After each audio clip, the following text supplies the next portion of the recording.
Pickled Brussels sprouts. Why? I like them. They taste good. I remember growing up not liking Brussels sprouts. And then I did. And you can make them better by pickling them. If you want to have your kids eat Brussels sprouts, tell them it's a pickle. These are amazing. Your kids are going to like them. These are super good for you. Good for gut health. Okay, right over here we've got our jars and they're getting sanitized. They've been in there plenty long enough. I'm about to pull them. We've got our lids right over here. So after we get everything prepped, I'll pull these out. I don't want them to cool down a whole lot because I want this to be efficient and smooth.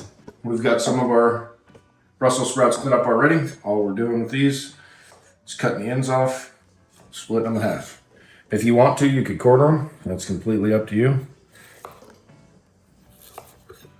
We are doing a shelf-stable pickle here. It is a quick pickle into a shelf-stable. We are going to water bath these and seal them. Okay, now that our Brussels sprouts are cut, we are going to put together our brine. 3 cups of distilled white vinegar, 2 cups of water, 2.5 tablespoons of salt.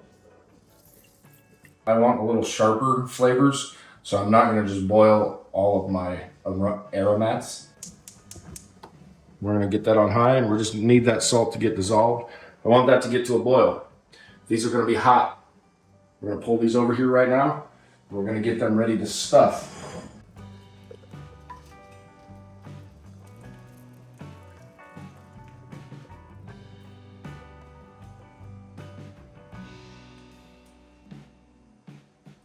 Okay, the reason we did that was to sterilize these. So now what I want to do is I'm going to take my garlic, give it a little crush. That's unpeeled. I'm okay with that. Get a nice little crush on there. I'm going to go in with my black peppercorns. This is going to be half each. Dill seed. We got some yellow mustard seeds. And then we have some fresh dill that I'm just going to drop on in. You don't want to touch the edges, the sides too much. Normally you put a funnel on there, but I'm not going to right now. So now I'm going to go in with my Brussels sprouts.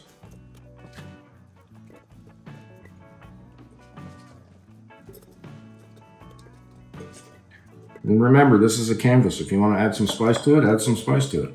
So we need to make sure there's about a 1/2 inch headspace in there. I'm going to grab my brine solution. I'm going to dump it on in here.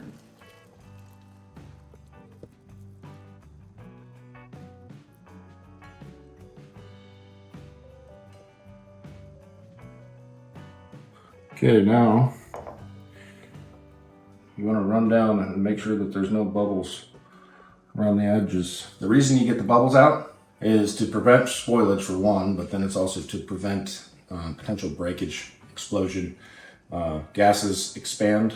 If you get those lids too tight, you can blow a jar apart. So once we do that, make sure it gets back up to that where we got about a 1/2 inch of headspace. So these lids have been boiled. They're sitting in hot water right now. This will just make it nicer. Try that one more time, shall we? Okay, we're gonna take that. Hey, look, that one was used before. I don't know why that one was used before. That one was not used before, but somebody labeled it. There must have been a plan to use it at one time that didn't get done. So I'm gonna get this roughly hand tight. Back it off just a hair.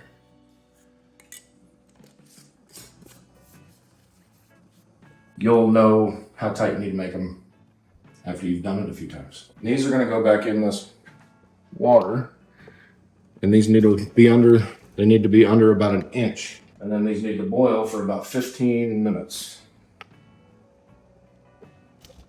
I'm gonna grab my lid, and I'm gonna help it along. I'm gonna get it to a boil, and then I'm gonna set a 15-minute timer. Pull this lid off. I just had the lid on there to help it along. So we're gonna get our timer set for 15 minutes. These are done, so we're gonna turn them off. Pick them straight up and bring them over. Do not set it on a granite countertop. Let it drip for a second. Set it right over here. And you can see them bubbling away. That means you got some good cookage in there. You're gonna want to take a paper towel and just wipe that liquid off the top. Remember, these are super hot. Okay, then we're just gonna let them sit. And they should seal. Let's force that one to seal. Now we're not gonna get the cool pop. They gotta cool before they go pop. That's what we're looking for. That one will look like this one. You'll hear that. Now we just let them rest. Let them cool down. And those are shelf stable now. Let's compare store-bought. This one has the least amount of preservatives against ours, which has no preservatives. Let's try the store-bought first. How was it skewing it?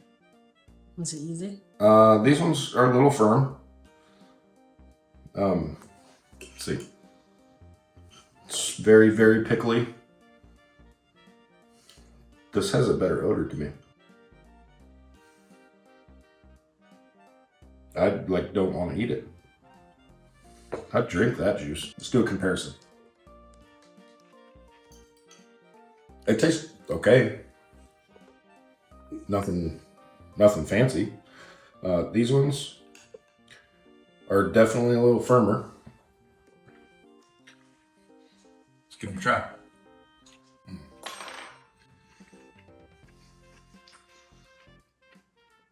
There's no comparison. The flavor on that, the dill and mustard seed, penetrated it perfectly. I thought it was firmer, but it's just the texture. It holds together a little bit more, but it's not firmer. These are really bland. These are super bland. This would go great with a Bloody Mary.